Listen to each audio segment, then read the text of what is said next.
जय श्री सीताराम।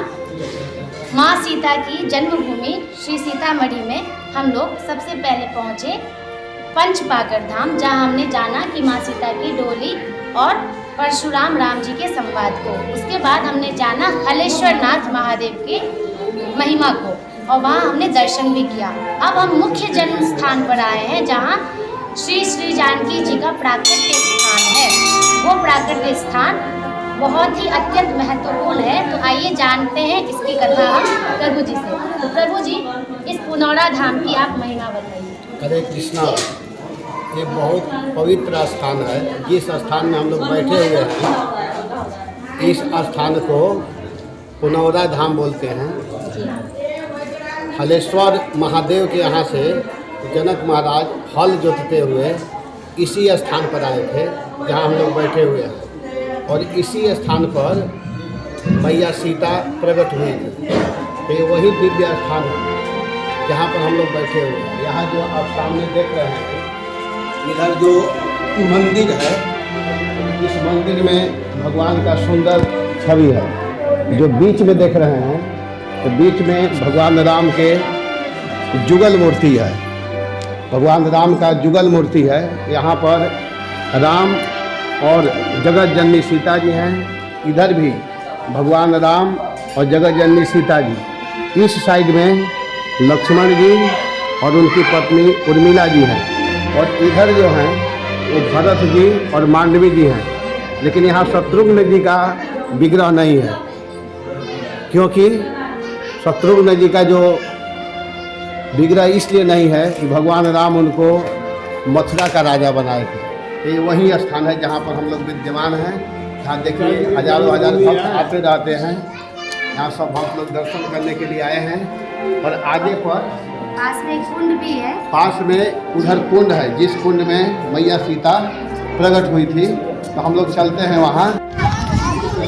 प्रभु जी, तो इस कुंड की क्या विशेषता है, आप बताएंगे? हाँ, इस कुंड की विशेषता यह है कि हलेश्वर धाम से जनक जी जब हल जोतते हुए आए, तो यहीं पर उनका हल फंस गया। इसी स्थान पर, यह वही स्थान है जहाँ भी हम लोग चल रहे हैं। हाँ, जनक जी जब हल को चलाते हुए आ रहे थे, तो उनका हल यहाँ आकर के फंस गया। और जब फंसा तो एक बहुत सुंदर, जब देखे कि हल क्यों फंसा हुआ है, वह सुंदर मटका, सोने का कलश जैसा मटका था, उसी में फंसा हुआ था। और ऐसे देखे तो उसमें से एक सुंदर दिव्य कन्या दिखाई दी। कन्या दिखाई दी, तो उस कन्या को महाराज जनक अपने गोद में ले लिए और ले करके विचार करने लगे कि भगवान की कृपा है, देखिए हमको इतनी सुंदर दिव्य कन्या की प्राप्ति हुई है।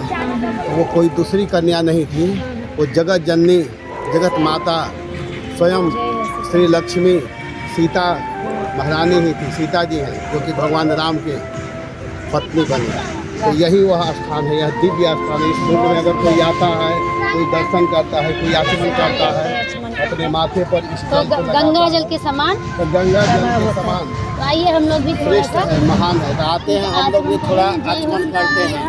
और आप लोग भी इसमें आइए, दर्शन कीजिए और आचमन कीजिए और अपने जीवन को सफल बनाइए। हरे कृष्णा। जय श्री प्रभुपाद। इस प्रकार हमने जाना कि कितना सुंदर पावन ये मिथिला धाम है। चूँकि हम सबको पता नहीं है ना, इसलिए मिथिला धाम में रहते हुए भी कई सारे लोग हैं जो इसकी महिमा को समझते नहीं हैं। तो आप सबसे अनुग्रह है कि जैसे वृंदावन धाम अत्यंत पवित्र है, वहाँ का रज जब हम अपने मस्तक पर लगाते हैं तो वो जितना हमें शांति और हमें परमानंद में ले जाते हैं, वैसे ही मिथिला धाम का ये रज भी है। लेकिन हम इसे समझ नहीं पा रहे हैं।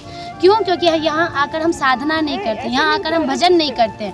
तो निश्चित ही इस मिथिला धाम को धाम की तरह देखिए।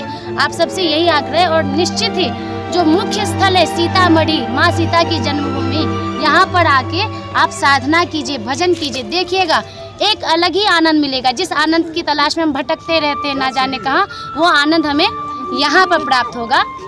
तो आशा है कि ये वीडियो आप लोगों को बहुत अच्छा लगा होगा।